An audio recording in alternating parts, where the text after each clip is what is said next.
Good morning. Good morning sir. ఈరోజు 3వ తరగతి తెలుగు పుస్తకంలోని నా బాల్యం అనేటువంటి పాఠం చెప్తున్నా, జాగ్రత్తగా వినండి. పాఠం పేరు నా బాల్యం. నా బాల్యం. నా బాల్యం. బాల్యం అంటే ఏంటి? బాల్యం అంటే చెప్తారా? బాల్యం అంటే తెలుసా? చిన్నప్పటి తనం.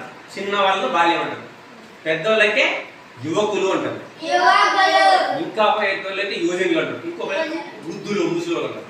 అర్థమైందే? కాబట్టి మీరంతా బాలురు. ఎవరు? ఎవరు? బాలురు. బాలు అంటే చిన్నపిల్లలు. చిన్నపిల్లలు ఉన్నారు కాబట్టి మీరు బాల్యం అంటారు. మీ వయసును బాల్యం అంటారు. ఇక్కడ నాజర్ అనేటువంటి ఆయన ప్రఖ్యాతిగాంచినటువంటి గొప్ప విద్వాంసుడు. బాగా బుర్రకథలు చెప్పేవాడు అద్భుతంగా. ఆ బుర్రకథలు చెప్పే ఆయన తన బాల్యం గురించి, అంటే తన చిన్నతనం గురించి రాసుకున్నాడు.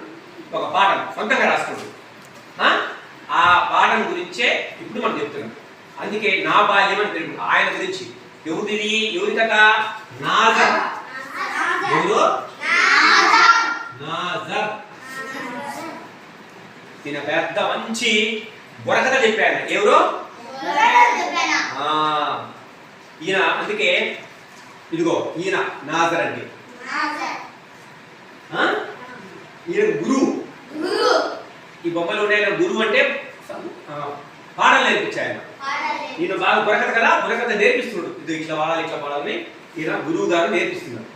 ఇప్పుడు నేను గురువు గారు కదా, గురువు పాఠం చెప్తున్నాను కదా, అట్లాగే ఈ నాజర్కు ఈయన గురువు. హార్మోనియం ఏమంటారు?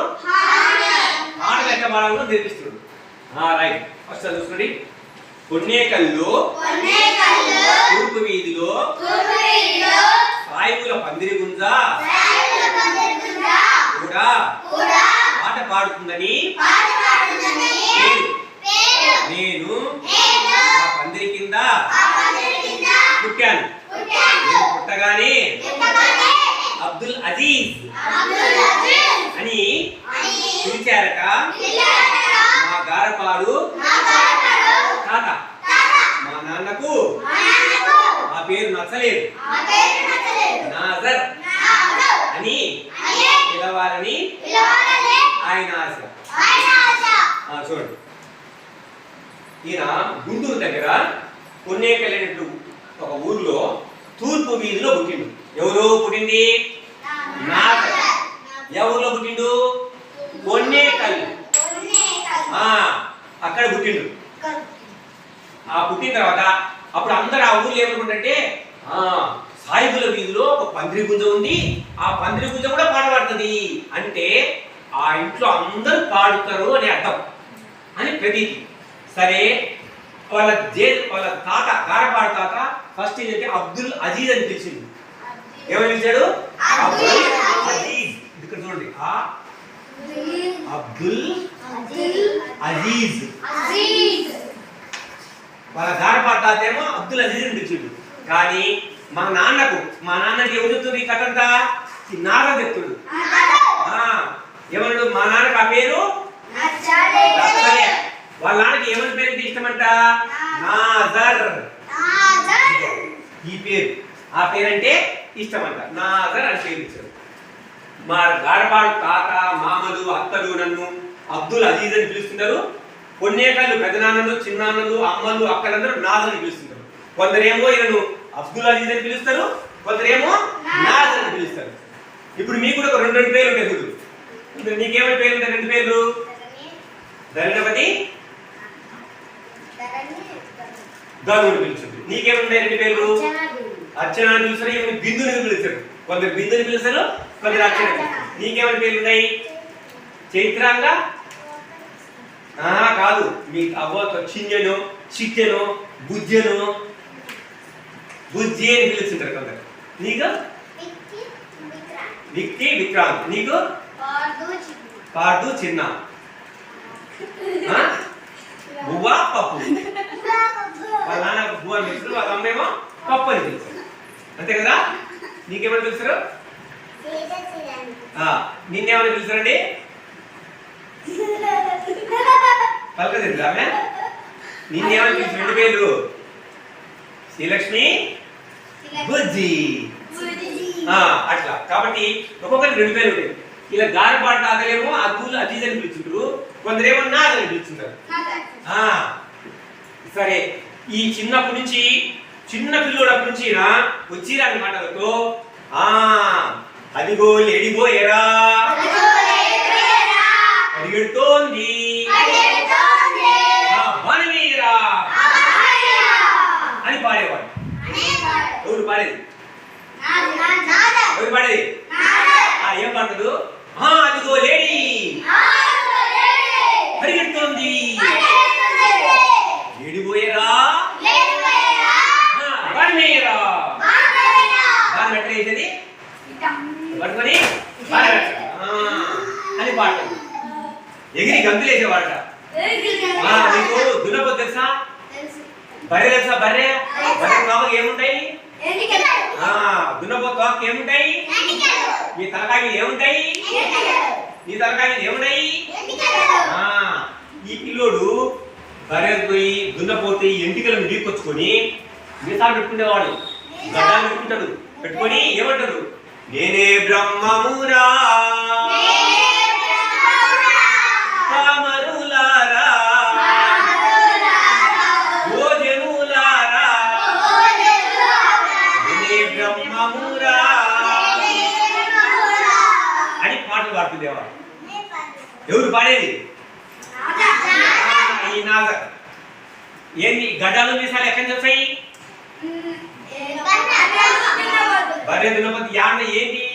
ఎంటికలు వీకొచ్చుకొని అన్ని దారంతో కట్టుకొని గడ్డంలాగా పెట్టుకుంటాడు. ఈ పిల్లడి గడ్డం లేదు కదా, ముసలోళ్ళు కావాలంటే గడ్డం రావద్దు. సాధువులు సన్యాసులు పూజలు ఎప్పుడైనా అడుగుకుంటూ వచ్చింది గడ్డం పెట్టుకుంటారే, అంటే ఈ పిల్లడు గడ్డం పెట్టుకొని మీసాలు పెట్టుకొని ఎప్పుడు అది తెచ్చుకొని పాట పాడతారు. ఏం పాడతారు చెప్పండి?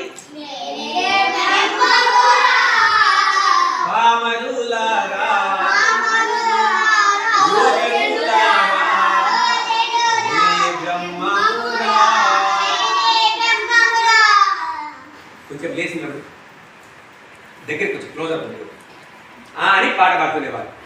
అమ్మ నాన్న అది పై ఆరుగాలం అంటే ఎండనక వానక అలుపు సులుపులు లేకుండా కష్టపడేవారు. వీళ్ళ అమ్మ నాన్న చాలా బీదవాళ్ళురా.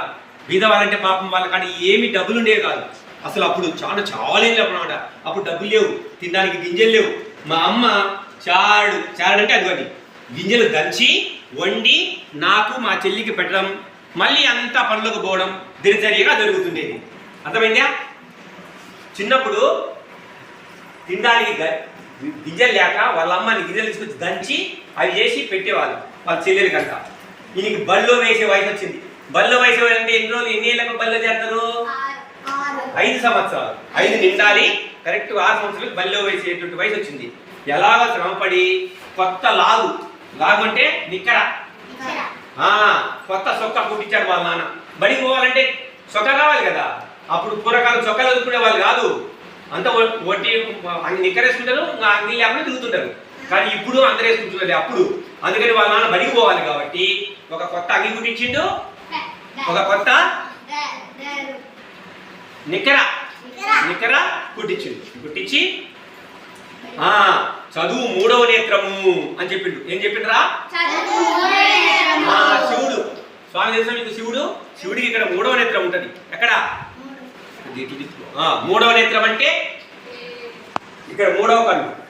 చదువు అనేది 3వ నేత్రం. ఇప్పుడు అందరికి ఎన్ని నేత్రాలు ఉంటాయి? నేత్రం అంటే కన్ను. ఎన్ని నేత్రాలు ఉంటాయి అందరికి? 3వది. ఇక్కడ చదువు అనేది 3వ నేత్రం అంటే 3వ కన్ను. చదువు అనేది ఎన్నో కన్ను? 3వ నేత్రము ఉందరా చదువురా అని చెప్పి వాళ్ళ నాడేం చేసిండు? ఆకులు వక్కలు పావల దక్షిణ గురుదక్షిణ ఇచ్చి నన్ను వీధిలో ఉన్నటువంటి ఒక సార్ దగ్గర తీసుకుపోయి ఆ సార్కి అప్పచెప్పిన బల్లేసి వాళ్ళ ఆయన ఒక నిక్కర బాయినండి ఇక్కడ నాకే చూడు ఒక నిక్కర కొట్టించిండు, ఒక అగ్గి కొట్టించిండు, ఒక పావల దక్షిణ వేసిండు.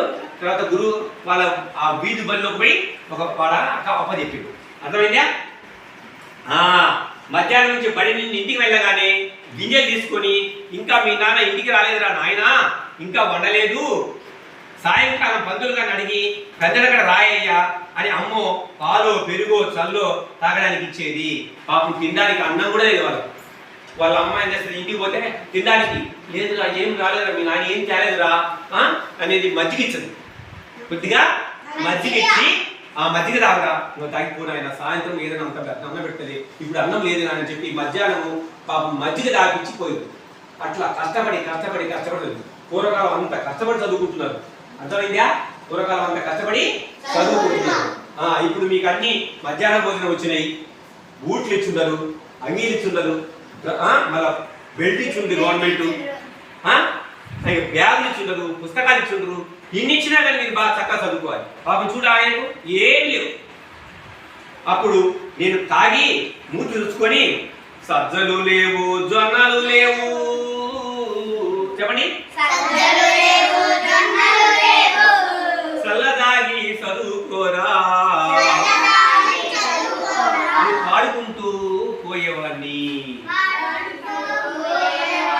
ఏం చదువుకుంటూ ఏం పాడుకుంటే బదులు సజ్జలు లేవు, జొన్నలు లేవు, చల్లదాగి చదువుకోరా అని పాడుకుంటూ బడికి పోయేవాడిని. పాడుకుంటూ బడికి పోయేవాడిని.